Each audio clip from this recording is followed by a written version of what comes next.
This video covers the second part of Trig P.9 and Pre-Calc 1.8 notes. The topic that we started in the first video and we're going to finish in this second video was dealing with functions. We started to add, subtract, multiply, divide. In the previous video and in this video we're going to deal with composition of functions.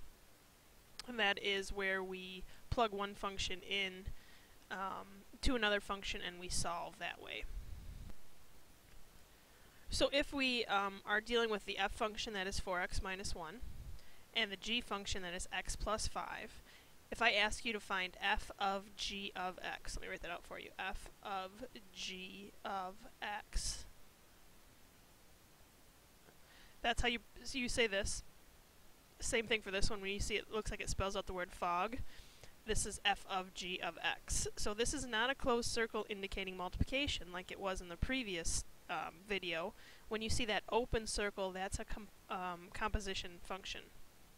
And the way that you deal with this is you take whatever the innermost function is, in this case the g function, you plug it into the f. So in this case you take the g function, you plug it into the f.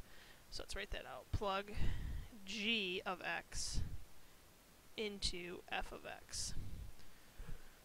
So doing that, what I'm going to do is I'm going to take the g function, which is really x plus 5, and I'm going to put it into the x right here. So I'm going to rewrite the f function. Instead of 4x, it's going to be 4, and then instead of x, it's x plus 5.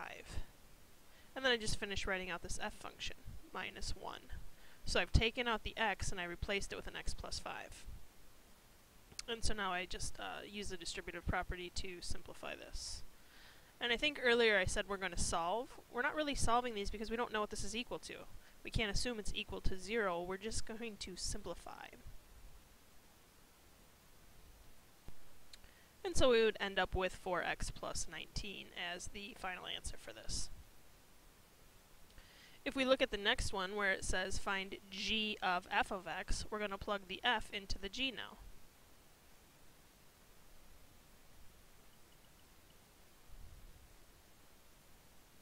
So this time, if I go back and erase all of this, we're going to take this and we're going to put it in for the x there. So instead of writing an x, I'm going to write 4x minus 1 and then finish writing this out, plus 5. And this time we only have these terms that we can combine together. We'd get 4x plus 4. So the order, where the placement of the f or the g in this specific example will tell us whether we plug, the f function into the g or the g into the f. Whatever the second letter is, in this case the f, it goes into the g function. Over here it was g going into f. If it's f of x, you're putting f back into itself, into the f function again. So let's take a look at that. So again, if I erase my lines up here,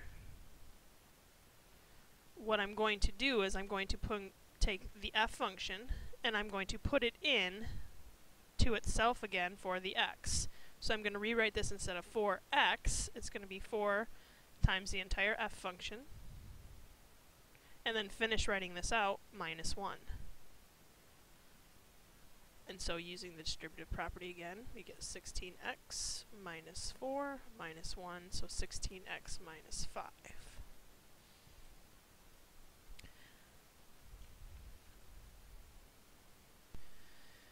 Okay, for the next example, I'm giving you an h function, and I'm saying that the h function is x plus 4 raised to the third power.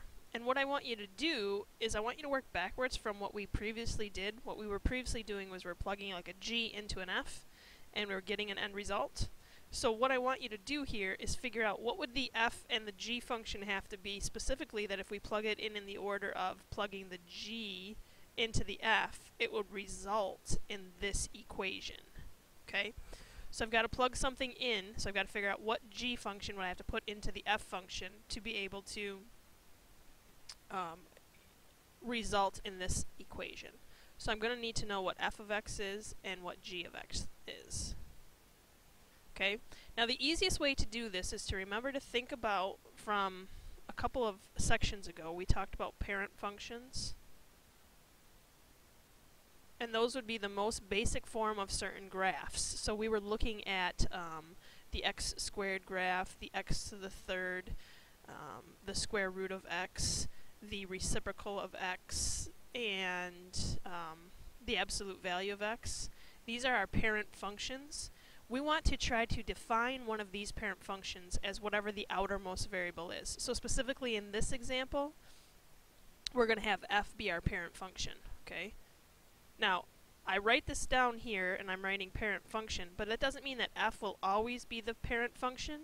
It's whichever of these variables comes first, that's the parent function. So if I asked you to find g of f of x, then for this example, the g would have to be the parent function. But since we're specifically dealing with this one, the f is the parent function for this example.